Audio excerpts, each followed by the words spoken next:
Mesdames, Messieurs, bonjour et merci d'être des nôtres sur Canada International. Bienvenue au journal de 13 h. Au sommaire de l'actualité ce mardi, la douane camerounaise vient de mettre la main sur 3 tonnes de médicaments contrefaits dans la région de l'Est Cameroun. Dans les sacs s'y trouvaient également du chanvre indien, des whisky frélatés et des moustiquaires non imprégnés. Tous ces produits de mauvaise qualité ont été détruits. Les détails de cette information, c'est à suivre dans ce journal. À suivre également, Monseigneur Samuel Cléda qui donne son point de vue sur la crise anglophone. Pour le président de la conférence épiscopale nationale, cette crise est un problème d'injustice et de gouvernance. On parlera également de sport dans ce journal. Le Grand Prix Chantal Biya se prépare. Tout est fin prêt pour le premier coup de pédale qui sera donné le 26 septembre prochain. Mesdames, Messieurs, c'est tout pour le sommaire.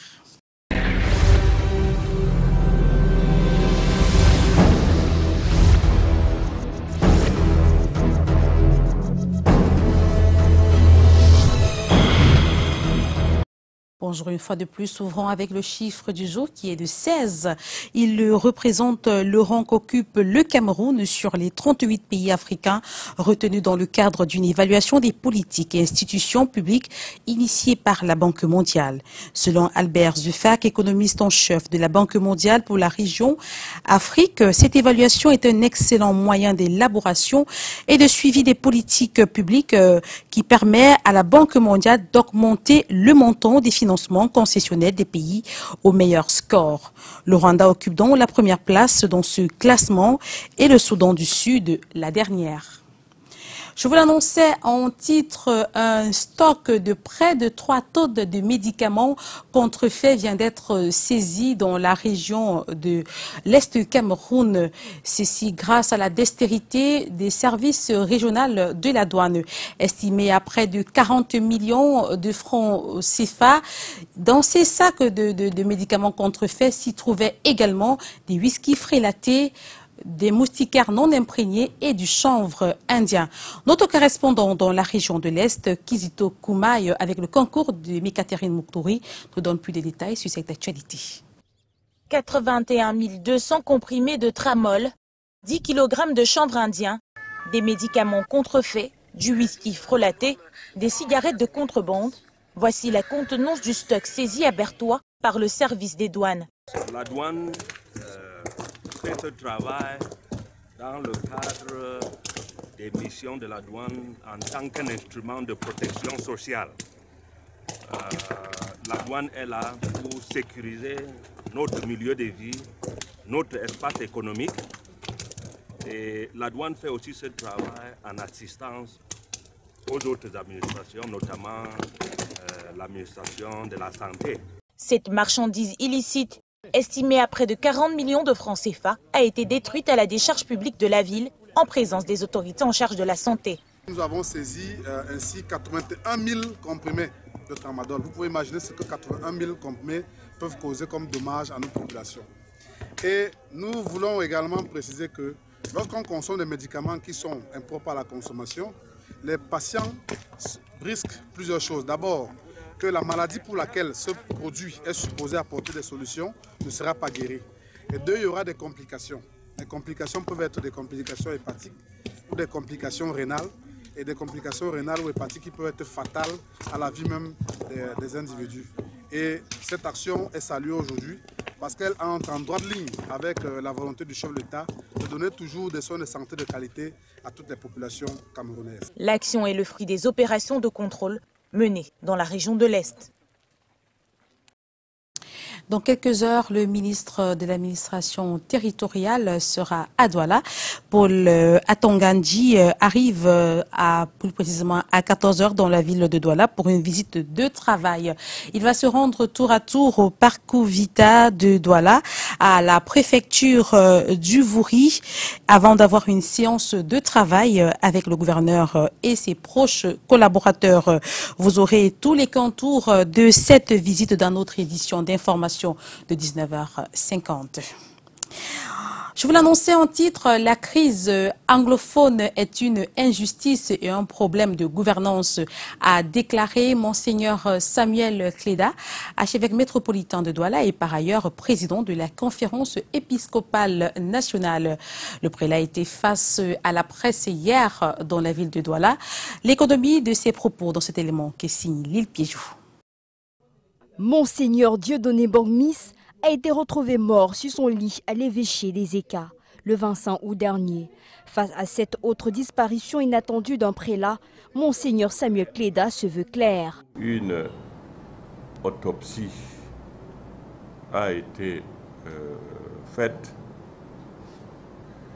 pour ne pas maintenir un genre de suspense.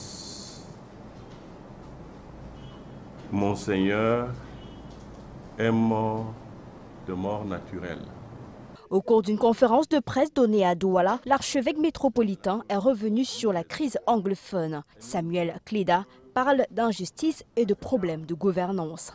Je n'arrive pas à comprendre que nous ne puissions pas, ou le gouvernement ne puisse pas entreprendre un dialogue avec tout le monde pour se mettre d'accord pour une solution acceptée par tous. Pour ce qui est d'un candidat consensuel à l'élection présidentielle du 7 octobre prochain, seuls les candidats en course savent quelle est la bonne astuce pour s'installer à Etoudi. Pour le candidat de l'opposition, je pense qu'ils sont des experts, qu'ils connaissent très bien la politique. Ils savent très bien comment sont, n'est-ce pas, organisées les élections. Mais s'ils veulent gagner, mais c'est eux qui doivent apprécier. Pour terminer, le président de la conférence épiscopale nationale insiste sur le fait que les évêques ne sont pas contre les institutions. Au contraire, ils accompagnent les citoyens à construire leur pays en faisant le bon choix. Des images signées Luther Ndjemo. Parlons à présent de ce code minier communautaire de la CEMAC qui prend peu à peu forme. Des experts sont réunis à Douala à cet effet dans le but d'élaborer un texte qui sera soumis à la validation du Conseil des ministres de l'Union des États de l'Afrique centrale. Vanessa Mela-Kamdem et Marius Kousso.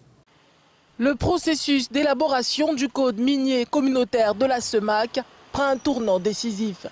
Des experts réunis à Douala revisitent le projet de code afin d'élaborer le texte définitif qui sera porté à l'approbation des ministres sectoriels et du Conseil des ministres de l'UEAC. Les États de la CEMAC sont des pays qui ont des ressources naturelles.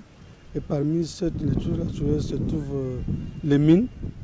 Et la raison pour laquelle ils ont adopté une position à travers des renforcements de la gouvernance des matières premières au niveau de la zone CEMAC. Cette initiative a été comme un des points clés pour que tous les pays de la CEMAC peuvent harmoniser leur législation en matière de code minier pour pouvoir avoir une directive qui est commune au niveau de la zone CEMAC pour développer nos économies. Ces travaux représentent une étape d'un processus initié depuis 2 ans pour améliorer la gouvernance du secteur extractif dans la sous-région. Un secteur taxé jusqu'ici de non fiable. La coopération allemande est un soutien majeur au projet, d'où la présence ici de l'ambassadeur de la République fédérale d'Allemagne. Le processus qui est déjà à mi-chemin, lorsqu'il aboutira par l'adoption du code minier, devra être vulgarisé. Je pense que la vulgarisation de ce code va permettre aux acteurs de la société de comprendre les enjeux et les responsabilités. C'est déjà un élément, la clarté dans les responsabilités, ça réduira le risque interne parce que chacun saura ce qu'il doit faire et la responsabilité sociétale des entreprises. L'amélioration de la compétitivité de la CEMAC et la sécurisation de son environnement minier sont les principaux points qui devront orienter les choix de ces experts durant 2 jours de travaux. Sport, cyclisme, plus que quelques jours et le premier coup de pédale du Grand Prix Chantal Biya sera donné le 26 septembre plus précisément. Les membres du comité d'organisation assurent que tout est fin prêt. C'était hier au cours de la dernière réunion préparatoire tenue à Yaoundé. Alex Lembe pour les précisions. Le ministre des Sports et de l'Éducation physique, Ismaël Pierre Bidonkwat, a présidé la troisième et dernière réunion préparatoire élargie du comité d'organisation de la compétition le 17 septembre dernier à Yaoundé. Toutes les sous-commissions techniques mises en place sont passées au crible de l'évaluation de l'état d'avancement des préparatifs à quelques jours seulement du premier coup de pédale de la 18e édition du Grand Prix international Chantal Biya. On en retient que 10 équipes ont effectivement confirmé leur participation. Il s'agit entre autres pour l'Europe de Global Cycling de la Hollande, de Velochilds Interbike d'Angleterre, de Finders Region Team de la Belgique, de Buka Banska Bistrika de la Slovaquie et pour l'Afrique, il s'agira entre autres du Rwanda, de la Côte d'Ivoire, du Burkina Faso, du Cameroun avec ses 3 équipes, notamment l'équipe nationale, l'écurie SNH Vélo Club et puis enfin une équipe interrégionale. Le docteur Ismaël Pierre Bidonkwat a pour la circonstance recommandé aux différentes parties prenantes de contribuer au succès total de l'événement dont l'épouse du chef de l'État en est la prestigieuse marraine. Il est question pour eux de travailler avec professionnalisme tout en assurant la bonne préparation des coureurs camerounais. Car, selon lui, il faut relever le défi de l'organisation avant le défi sportif. Il a saisi cette opportunité pour remercier l'Union cycliste internationale dans l'accompagnement de l'organisation de la compétition qui se tient dans un contexte particulier cette année. Tout est donc fin prêt pour le premier coup de pédale qui sera bel et bien donné le 26 septembre prochain à Douala. Il ne reste plus qu'à attendre le 26 septembre, Alex Lembe. Ce journal se poursuit du côté de Yaoundé où on va retrouver sur place Delphine Fonko-Téné pour la suite. Bonjour Delphine. Bonjour, mesdames, messieurs, bonjour. Dans l'actualité en politique, le mouvement pour la renaissance du Cameroun a de nouveaux alliés pour la présidentielle du 7 octobre prochain. Il s'agit de 6 partis politiques qui ont rallié le MRC hier, lundi. Paul-Éric Kingué a par la même occasion été nommé directeur de campagne de Maurice Kamto. Les précisions de Brand Kamga et André Marindia. Ils sont 6 partis politiques qui ont été séduits par le programme du mouvement pour la renaissance du Cameroun. Coalition oblige, officialisation faite ce lundi au siège du MRC à Yaoundé. Il s'agit de la dynamique nationale d'Albert Zongan qui annonce une fusion prochaine avec le parti de Maurice Kamto, le Rassemblement démocratique pour la défense de la République, le Front de solidarité nationale, le Parti libéral, la Ligue démocratique et en vedette, le mouvement patriotique pour un Cameroun nouveau de Paul-Éric Kingué. Le président Maurice Kamto, j'ai eu le temps de l'observer, il a parcouru pratiquement l'ensemble des arrondissements de la République du Cameroun. Il est allé toucher le Cameroun profond. Et ça seulement a suffi pour que je comprenne qu'il peut être complètement différent de M. Biya. 6 partis politiques, le MRC récolte également le fruit de la coalition à la base. Les sessions ouest et littorales de l'Union des populations du Cameroun, les Dockers ou encore l'activiste André Blaise Sama, le vice-président du PADEC, promettent de voter pour Maurice Kamto. Particulièrement ravi d'avoir pu rassembler des partis politiques venant d'horizons aussi divers, parce que cette diversité est déjà signe d'encouragement. Le tireur de pénalty se dit ouvert à toute coalition avec les autres candidats et même avec les frustrés du parti au pouvoir. Je le dis ici solennellement, même ceux du nous leur tendons la main, qu'ils viennent. Toute une journée de travail qui a permis à Maurice Kamto de décliner son programme axé sur 5 grands chantiers. Son équipe de campagne a également été dévoilée avec pour directeur Paul-Éric Kingué. Le MSC reste confiant quant au basculement du régime au soir du 7 octobre 2018. Et s'agissant justement du soir du 7 octobre prochain, les populations d'Obala dans l'allée qui entendent sanctionner l'inertie et promouvoir le changement, elles viennent de le réitérer à Joshua aussi. Le candidat du Social Democratic Front à la présidentielle 2018 est allé communier avec celle-ci le temps d'un meeting. Brand Kamga une fois de plus et Bertrand Tassé. Accueil en grande pompe de Joshua aussi dimanche à Obala dans la Léquié. Le candidat du Social Democratic Front à l'élection présidentielle est venu porter le message du changement aux populations le temps d'un meeting. Le 7 octobre, il s'agit d'un véritable référendum. Pour ceux qui vont à une élection présidentielle, c'est leur problème. Moi, je veux un référendum où la jeunesse a rendez-vous avec son destin. Et ce destin-là est devant nous. Et nous ne devons absolument pas louper ce virage. Obala souffre de plusieurs maux. Le chômage, le désenclavement, le manque d'équipements sociaux. 2 milliers d'âmes veulent croire au changement. Voilà ce que la Léquié attend, le changement. Et le changement est caractérisé aujourd'hui par Joshua. Si il y a le soleil des années, le SDF n'a pas bougé dans la Léquié. Nous voulons montrer à nos élites que nous faisons, nous vivons la démocratie. Et les chefs traditionnels ont remis le bâton de commandement à Joshua aussi, ainsi que les attributs de majesté.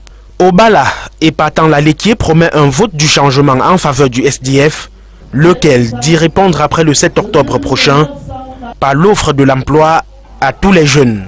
Il y aura l'argent pour la jeunesse. Pendant ce temps, Elections Cameroun rassure les candidats du déroulement en toute sérénité de la présidentielle 2018 au Cameroun. C'est l'objet de la concertation tenue hier ici à Yaoundé entre les responsables de l'ECAM, ceux de la sécurité nationale et les représentants de 9 candidats en course pour le fauteuil présidentiel. Le compte rendu est signé Karel Mezatiachoya et Samuel Bonis. Plus que 20 jours et le nouveau président de la République du Cameroun sera élu. Une élection qui impose des mesures et dispositions sécuritaires up-to-date avant, pendant et même après le scrutin, surtout avec le contexte qui est le nôtre. C'est la raison d'être de la concertation de ce 17 septembre à Yaoundé. Les responsables d'Elections Cameroun, avec à leur côté ceux chargés d'assurer la sécurité des personnes et des biens, rassurent les représentants des 9 candidats en course pour le palais d'Etoudi à Yaoundé. Les échanges ont été très fructueux. De quoi tranquilliser le parti de maître à Kérémouna. Du côté de la DGSN comme du côté de la gendarmerie, accompagner ces élections. Cependant, la situation sécuritaire dans les régions du nord-ouest et du sud-ouest, l'insécurité dans le septentrion et à l'est du pays, inquiète les états-majors, notamment le Social Democratic Front, qui restent perplexes quant à une bonne organisation de l'élection. Presque tout l'électorat du Nord-Ouest se trouve aujourd'hui dans les autres régions du pays. Et face à cette situation, on ne nous a pas donné des garanties pour qu'eux également participent à l'élection. Autre couac évoqué par le parti Univers et qui pourrait entraver le bon déroulement du scrutin, l'intimidation de certains militants sur le terrain. Nous avons dénoncé cet état de fait. Autant d'a priori qui sèment le doute au sein de certains partis politiques. Les précédentes élections ont toujours été querellées, très querellées même. Et du coup, ce n'est pas évident de croire sur la simple parole que effectivement ce qui a été relevé a été dit. Au sortir des échanges qui ont duré plus d'1 heure d'horloge, tous restent optimistes, même s'ils ont condamné à l'unanimité l'absence du ministre de l'administration territoriale qui ne s'est pas fait représenter. Loin de la politique, la situation des travailleurs camerounais au cœur de la 18e session du comité de concertation du suivi et du dialogue social. Les travaux ouverts par le ministre Grégoire Oona du Travail et de la Sécurité sociale ont également permis de faire le bilan de la 17e session. Le compte rendu est signé Patricia Sorel Ntaba et Bertrand Tassé. La situation des travailleurs au centre de la 18e session du comité de concertation du suivi du dialogue social. Tenu ce 17 septembre à Yaoundé, il en ressort au thème de cette réunion que beaucoup reste à faire. Nous pouvons vous dire que nous sortons avec un bilan mitigé.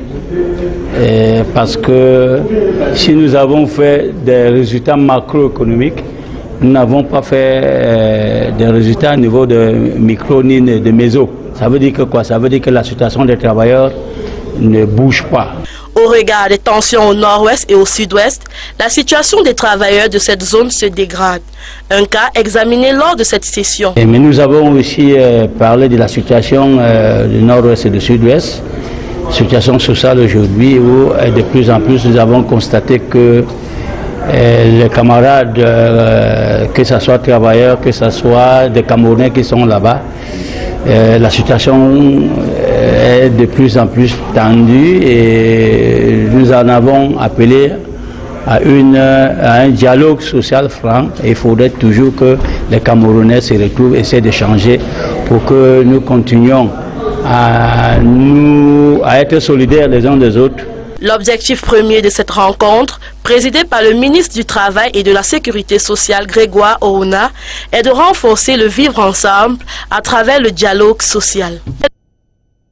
Le Cameroun vient de bénéficier d'une enveloppe de 13,99 millions de francs CFA pour intensifier la lutte contre les actions qui détruisent l'environnement. Pour utiliser à bon escient ce fonds, cette offre du Fonds mondial pour l'environnement, les différentes parties prenantes viennent de se concerter à Yaoundé afin de choisir les projets à réaliser avec cette enveloppe. Karel Meza-Tchatchoya et Michel Foucault. Tous les 4 ans, le Fonds pour l'environnement mondial soutient les pays en matière de lutte contre les changements climatiques, la déforestation, la destruction de la couche d'ozone, la préservation de la biodiversité, entre autres. Pour la 7e phase, 41 milliards de dollars ont été mis à disposition pour les pays dans le besoin. Le Cameroun, ayant ratifié la Convention irrelative, bénéficie d'une enveloppe de 13,99 millions de dollars. Cet argent sera injecté dans 3 secteurs, à savoir la biodiversité, les changements climatiques, la dégradation des terres. 10,99 millions de dollars pour la biodiversité, 1,60 pour le changement climatique, pas le changement climatique, la désertification et l'autre pour la biodiversité. Quels sont les projets qui seront financés par ce fonds? Question au centre de la réflexion ouverte ce 13 septembre à Yaoundé. Les différentes parties prenantes au niveau national prennent part aux travaux qui vont durer 2 jours. Le 7e cycle du FEM est caractérisé par ce qu'on appelle les programmes à impact. Ce sont des programmes qui cherchent à développer des synergies entre les différents domaines traditionnels d'intervention du FEM. Sont également concernés par les activités de la 7e phase du FEM, les organisations non gouvernementales et les acteurs du secteur privé qui verront leurs projets financés si et seulement si ces derniers répondent aux critères requis. Et pour contribuer à préserver l'environnement, la Fondation Cœur d'Afrique a mis sur pied un projet de collecte des matières plastiques en vue de la fabrication des pavés. Le ministre en charge de l'environnement, Hélé Pierre, vient d'effectuer une visite sur le site de recyclage de ces matières plastiques. Charnel Wempe et Bertrand Sassé étaient à sa suite. Des pavés fabriqués à l'aide des déchets plastiques. Le projet consiste à collecter, trier, transformer et mouler ces déchets plastiques par le biais d'appareils sophistiqués.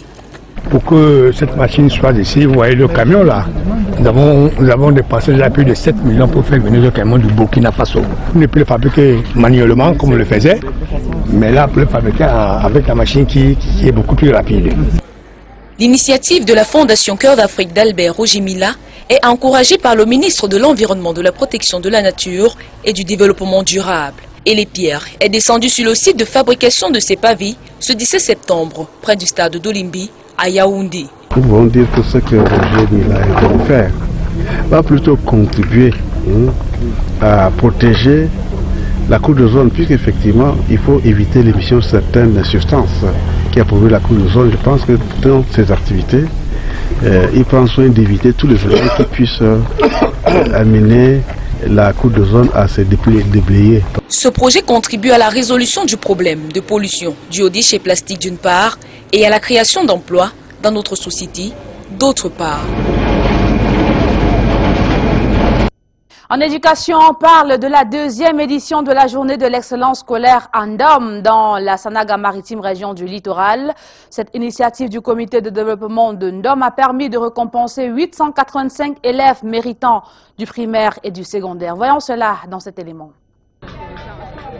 Franck Kalantola, 12 ans, est le meilleur élève de l'arrondissement de Ndom dans la Sanaga-Maritime région du littoral au titre de l'année scolaire 2017-2018.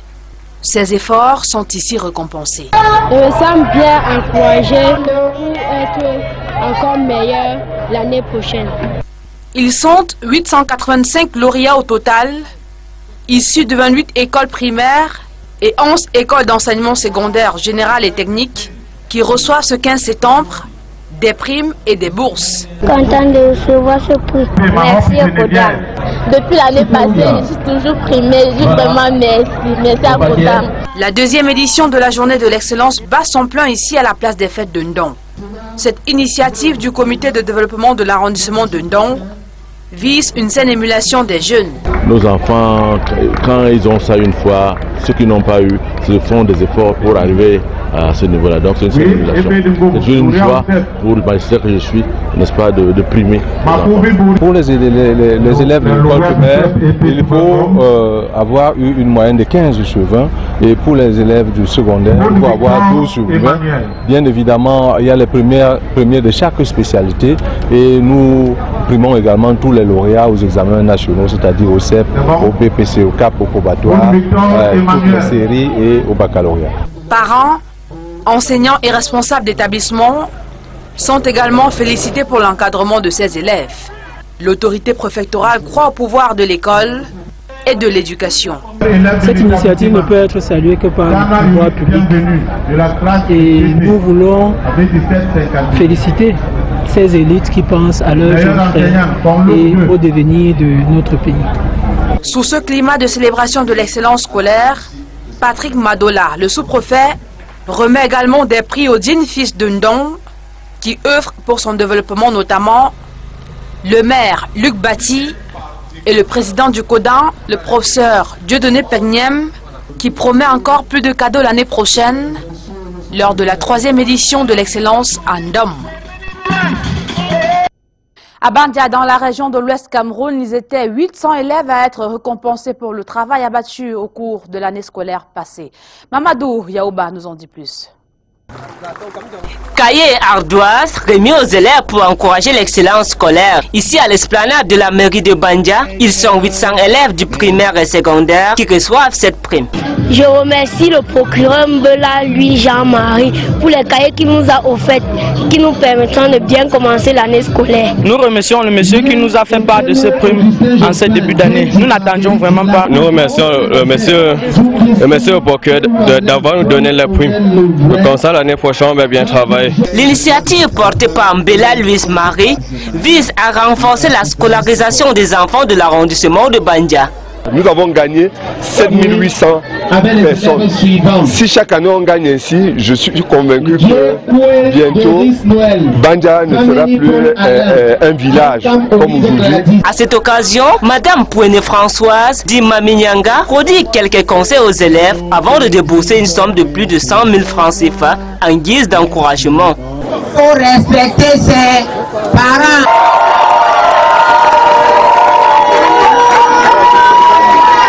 Le sous-préfet de l'arrondissement de Bandia appelle les enfants à travailler davantage. Chers enfants, vous avez été braves, disciplinés et dévoués. Vous avez tenu pour l'étendard de notre arrondissement. Ne dormez pas sur vos réussites, car le plus dur, c'est de se maintenir dans le peloton. Petit comme grand, chacun rentre chez lui avec un sourire aux lèvres. Dans la commune d'Angossas, département du Oignon, bien évidemment, région du Sud Cameroun, 28 écoles ont bénéficié du manuel scolaire et didactique nécessaire pour le bon déroulement de l'année scolaire en cours. El Sakam pour les détails. Cahiers, stylos, cartons de craie, outils de sport et autres manuels scolaires, le tout contenu dans un sac de voyage, constituent les paquets minimums remis aux directeurs de 26 écoles publiques et 2 écoles catholiques. Rituel présidé par le maire d'Angossas au nom du ministre de l'Éducation de base.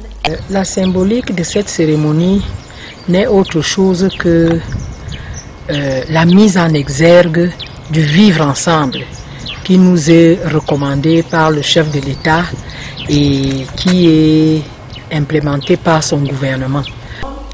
Angossas est une localité située dans le département du Oignon, région de l'Est Cameroun.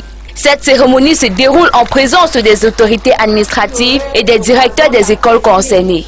Vous venez de parcourir avec moi le contenu qui est très riche.